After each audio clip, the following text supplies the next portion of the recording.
So it started in middle school. I was bullied a lot about my weight and what I look like really extensively. Like, people wanted to kill me. People were writing they hated me on bathroom walls. People were mooing at me when I was walking down the hallway instead of like talking to me like a normal person. And so that happened, and then coming into high school, it just got worse, and mean girls are mean girls, and blah, blah, blah, blah. And then it's freshman year, so everybody's got to be cute, and you know, guys become like a thing or whatever. And dance was a really big part of my life. And then in that aspect, I'd always been told, like, you don't have a dancer's body, you don't look like a dancer, you can't dance because you're not, you know, a size 2 or whatever. And so from there, being on drill team, everybody was always smaller than me, and I didn't want people to have to like order new things because we just kind of like reuse stuff.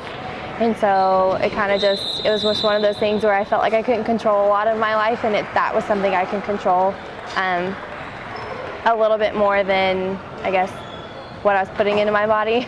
I felt like I could control that aspect. And for me, I liked food too much to just be like, no, I can't eat. I tried it for like a day, wasn't for me. Not saying that eating disorders are for anybody, but I had a mental illness and my anxiety was really, really high. And so I wanted it to be inconspicuous, I guess. I didn't want it to be like, Katie, why aren't you eating lunch? Katie, why aren't you eating now? And like, I didn't want my family to know and different stuff like that. So I just kind of would eat, and then I'd wait a few minutes, and then I always had to go to the bathroom after I ate anyways, and so then I would just vomit it all back up.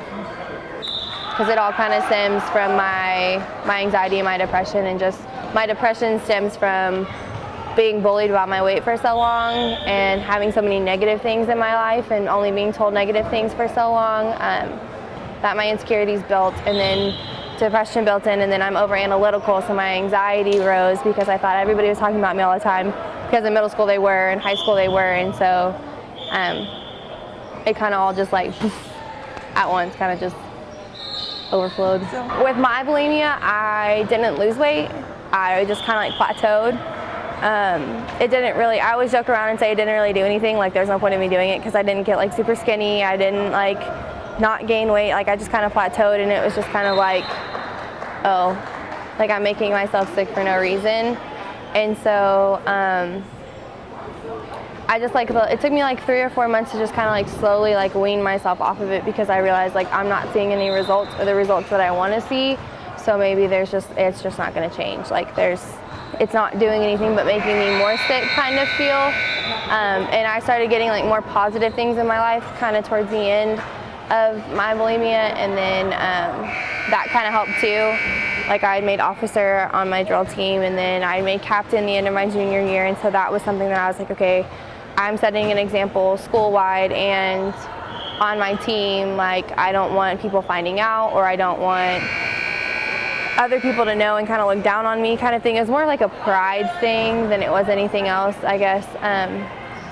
I'd also been in an abusive relationship around the same time, and so I guess from that, ending that relationship and having that strength to end that and walk away from that situation, I had the strength to kind of be like, okay, you don't need to keep doing this to yourself. Like, it's not something that's working for you or healthy or like physically or mentally or anything else. So with dance, you're always judged on your body. I mean, ironically, I was a dancer. I knew anxiety and different disorders like that had come along with dancing, and of course I knew like, oh, ballerinas are anorexic, like I had always heard that kind of thing, but for me it was like dance was kind of like my escape from it, because you know, like I said, I've been told, you know, you don't have the right body for it, and that sense. And then I also knew like I didn't have the right alignment, like physically, like my bone structure and everything else, like the way my hips are twisted or the way I don't have cartilage on my knees, like different stuff like that.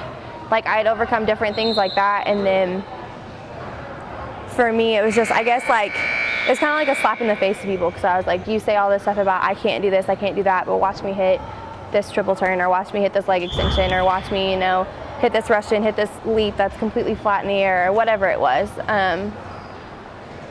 Watch me kick myself in the face while I do, you know what I mean? Like, it's just different stuff like that, that I was like, okay. And I think for me it was hip hop, because hip hop is all different body styles and all different types, and there's set technique to it, but it's not like ballet where everything is aligned and everything has to be in the exact place, and you can't vary from it or it's not correct or whatever. And then like jazz was more like sassy and freestyle and stuff like that, and so I got more confidence from being good at those two.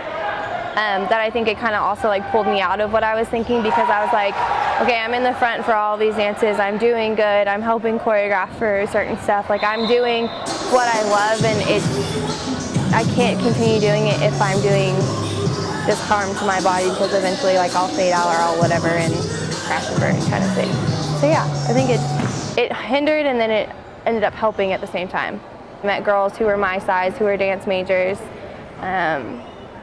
and who were on the hip hop team, and then I became the part of the hip hop team, and it was something that like I was embraced for being good at what I was doing, and then I was embraced for being different. In the same way in the dance department, like it was a community that was all about and it still is, I say was, like it's not anymore, but I'm a part of a community that's about community, like a university where there's people from Dallas, Houston, Louisiana, like urban cities where that's like desired, like more accepted, instead of my little small suburban area in Austin that's like, everybody has to be like this and cookie cutter. And yeah, I think that chapter in my life is closed.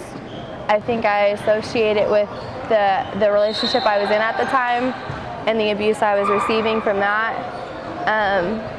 I think I've become more confident in myself lately in the last few years, just because of like the people I've met and the things they've said and the compliments I've received, or just different stuff like that, different opportunities I've had from stemming from dance and stemming from different stuff like that. Like today, earlier, I got like 3 different compliments from different people talking about, saw you in a DWS performance, like you did so good, like I recognize you because of your facials, I recognize you because you were like, you hit the whip really hard and you're white and you did a really good job, like there's stuff like that. And so it's like I've become more confident because I've realized that dance, I've learned so much more knowledge in the department about dance not being this one specific thing to one person. It's so many different things with so many different people, and so many different people can do it, that I try not to let my weight hold me back as much, but try taking an alternate route and doing more natural things and like eating better and working out more and different stuff like that, because